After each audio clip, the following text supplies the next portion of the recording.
এয়া ছজনাৰ পাত মই ছিঙি আছোঁ।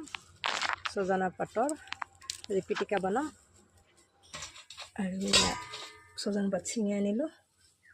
এবাৰ পানী দি দিছোঁ, ধুনীয়াকৈ ধুই লওঁ।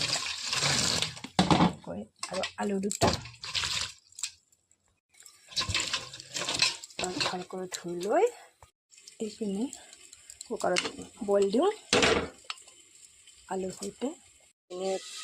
ছজনাখিনি এটা হুইচেল মাৰিলে হৈ গ'ল।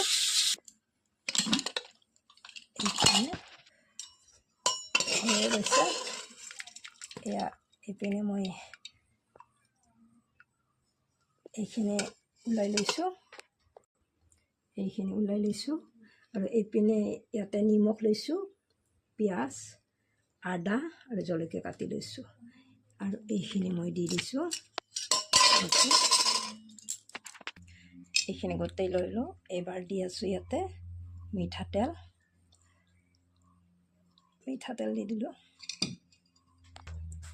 ধুনীয়াকৈ এতিয়া পিটিকি লওঁ।